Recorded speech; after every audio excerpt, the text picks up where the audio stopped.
Fala aí pessoal, sou Jorge Nicola, bem-vindos a mais um vídeo do canal, sempre bom ter vocês por aqui, sempre dê tempo de pedir para deixar like, se inscrever no canal e ativar as notificações. Bora direto pro giro de notícias, quero saber se você tem alguma mínima ideia de em que lugar está o Campeonato Brasileiro entre os campeonatos nacionais que mais arrecadam no mundo. Acertou quem citou o Brasil como o 7º colocado. O Campeonato Brasileiro da Série A está atrás das 5 maiores ligas da Europa e também da Major League Soccer.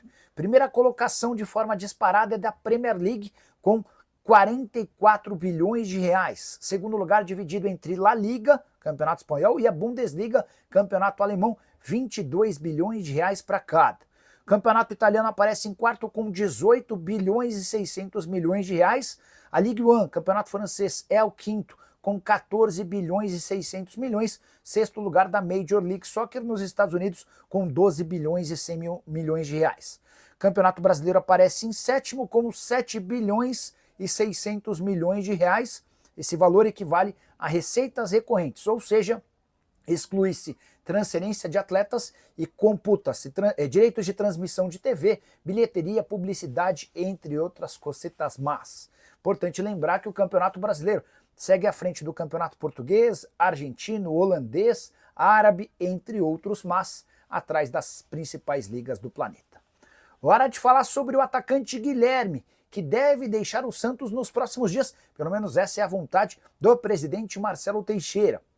Guilherme que vive uma relação de amor e ódio com o torcedor do Peixe, nesse momento muito mais para ódio do que para amor. E olha a lembrança, vale a lembrança de que na temporada passada o Guilherme havia sido decisivo no acesso do time para a Série A do Campeonato Brasileiro.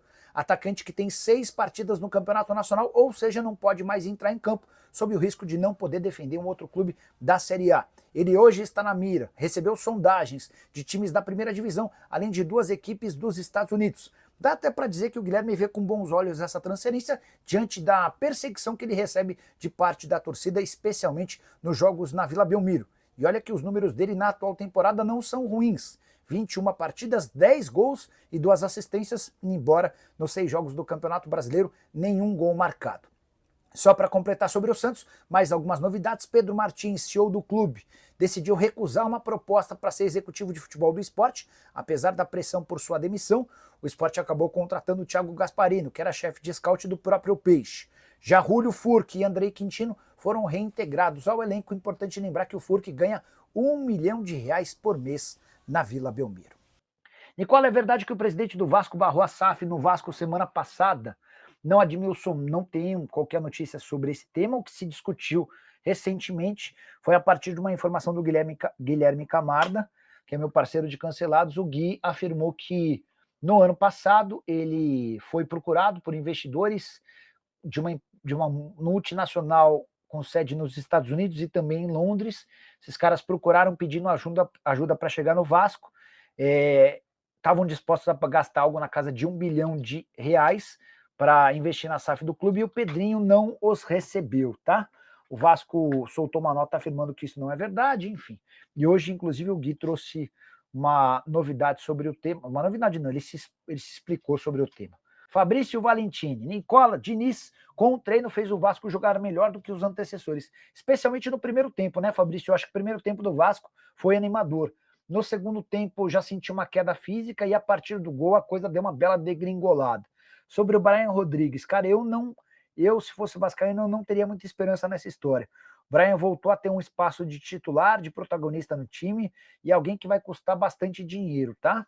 Sobre o Guilherme, esse sim deve sair do Santos, já tem 6 jogos no Campeonato Brasileiro, ou seja, não pode mais entrar em campo, ele está machucado e não joga desde o início do mês de maio. Já há sondagens de clubes da Série A e também dos Estados Unidos.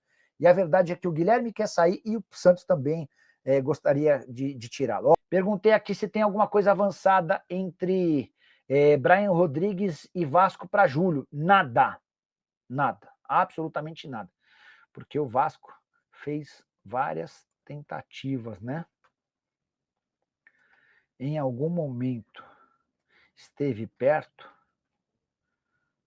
tá? O Átila Zapata, dos times do Z4, qual você acha que cai? Eu dos 4, acho que o Vasco se salva. Eu também acho que o Vasco se salva. Carlos Nascimento, boa noite, Nicola. O que você achou do Diniz treinando o Vasco? Já viu alguma mudança? O primeiro tempo foi bastante diferente. de um time com mais personalidade, de um time trocando melhor a bola, sem tanta pressa, mas veio o segundo tempo, a questão física para mim foi um motivo que atrapalhou, e depois do gol aí voltou a ser o velho Vasco de outros tempos, né? Vou voltar na situação do Léo Jardim. O Léo Jardim, goleiro do Vasco, é um alvo do Palmeiras já há mais tempo, mas o Palmeiras já percebeu que é grande a chance de o Léo Jardim acabar, ainda que contra a sua vontade, tendo o seu contrato renovado.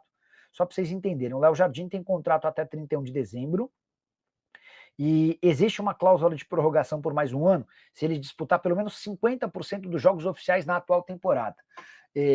O Vasco, nesse momento, tem a perspectiva de jogar 61 partidas. Metade de 61 seriam 31 jogos. Hoje ele tem 26, já estou contando a derrota para o Lanús nessa terça-feira. Então ele está a 5 jogos de bater a meta e ter seu contrato prorrogado meio que de forma automática. É óbvio que é verdade que se o Vasco, por exemplo, avançar na Copa do Brasil e na Sul-Americana, esse número de jogos vai sendo aumentado. Mas é questão de poucos jogos para que o Léo Jardim tenha seu vínculo prorrogado de forma automática. E acho que é também por aí que o Palmeiras meio que desencanou do Léo Jardim e está trabalhando na contratação do Grando. Para mim, são goleiros de tamanho completamente diferente. Nicola, com o Diniz, o Capasso poderá ser reintegrado. O que você acha? Carlos, gastaram 10 milhões de reais no Capasso. O Capasso teve propostas e não quis sair. Cara, põe o cara para jogar. Numa dessa ele vai bem e você consegue pelo menos recuperar o cara, ter um zagueiro útil, enfim. Nicola, tem como fazer uma lista de jogadores que não realizaram 7 jogos no Brasileirão? Carlos, outro dia eu fiz algo parecido, né? Deixa eu ver se eu localizo aqui, ó. Quer ver? Matheus Fernandes. Era um dos caras que estavam nessa lista, ó. Não fizeram, eu vou começar com os que já fizeram, tá? Então esses você descarta que podem ser negociados. Juninho Capixaba, Everton Cebolinha, Lucas Ferreira, Luiz Araújo e Michael. Todos esses já superaram o limite de 7 jogos, ou seja, não podem mais mudar de clube. Ainda não fizeram os 7 jogos. O Brian Palacios, do Galo, o Matheus Gonçalves, do Flamengo, o Arboleda, do São Paulo, o Payet, do Vasco, o William, do Cruzeiro, o Wallace, do Cruzeiro, o Matheus Fernandes, do Red Bull, o Guilherme, do Santos, o Fausto Vera, do Galo. Esses são alguns dos atletas. Porque assim, falar qualquer um... Eu tentei selecionar caras que a gente já em algum momento viu que tem o seu futuro indefinido, seja pelo fim do contrato, seja porque foram especulados em algum clube, tá?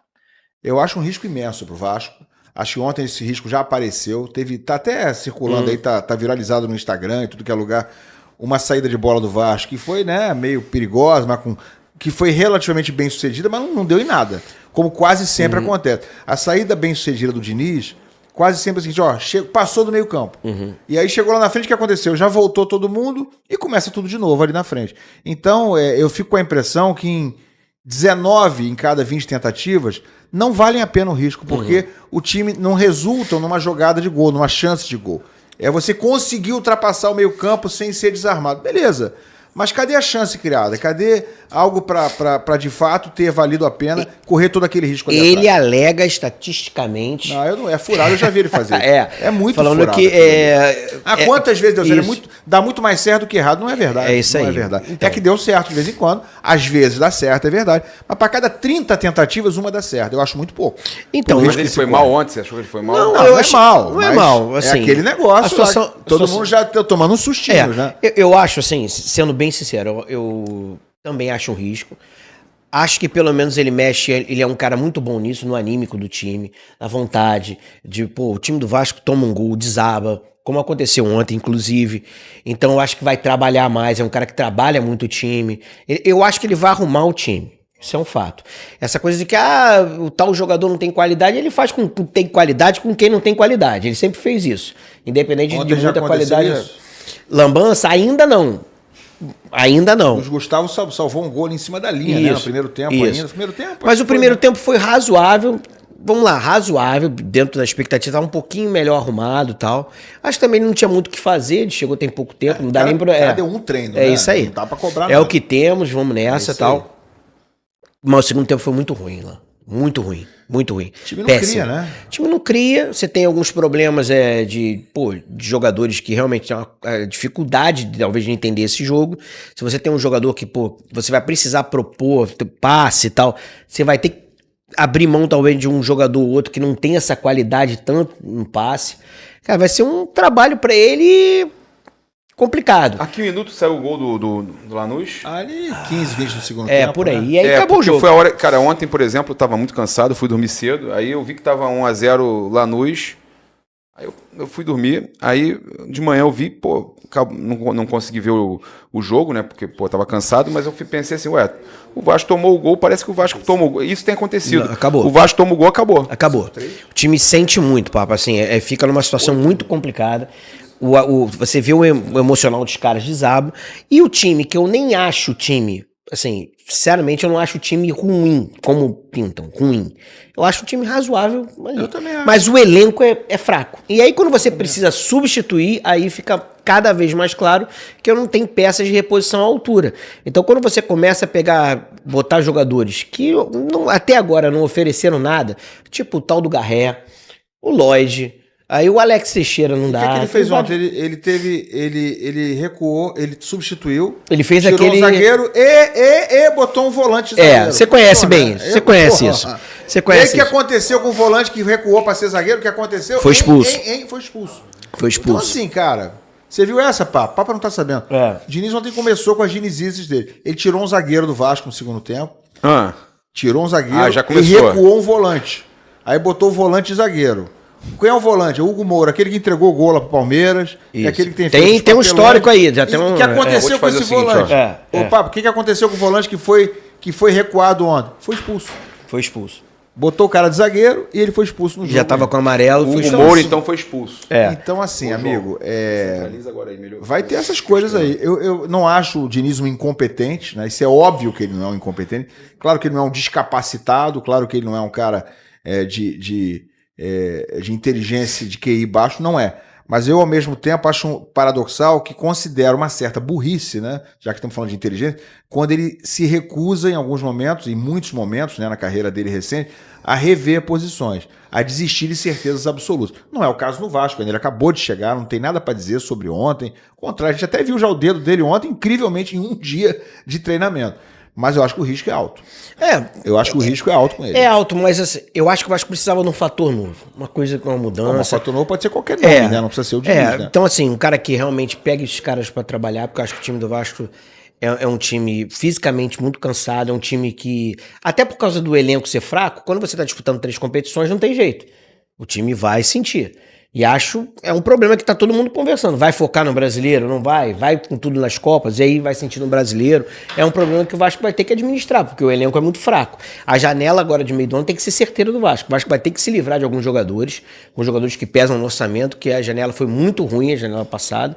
Então vai precisar melhorar esse elenco, ir atrás de peças, mais peças, porque o elenco é muito ruim. E aí fica claro quando você substitui e o time desaba, porque realmente o elenco é fraco. É um trabalho pro Diniz, assim, e acho legal que ele tope isso. Tudo bem, ele tá no momento, talvez em baixa na carreira, pelos últimos clubes que ele ia até a seleção brasileira, ele não foi bem. Mas o Vascaíno né? O Vascaíno é um otimista nesse momento de dificuldade. Semi-iludido, né? É isso aí, cara, vamos nessa. Como diz meu filho, vamos abraçar a loucura e vamos nessa. É isso aí, galera vascaína, ficamos por aqui com o vídeo de hoje com as informações do Vasco. Se gostou do vídeo, deixa o like, se inscreve no canal e ativa o sininho de notificações para não perder nenhum conteúdo quando for postado aqui no canal Eterno Vasco Oficial. Temos aqui diariamente vídeos postados trazendo as últimas informações do Vasco para você e de vez em quando sempre fazemos alguma live para poder contar as últimas novidades do Vascão. Então não perca tempo, se inscreve no canal e ativa o sininho de notificações para não perder nenhuma notícia do Vascão da Gama.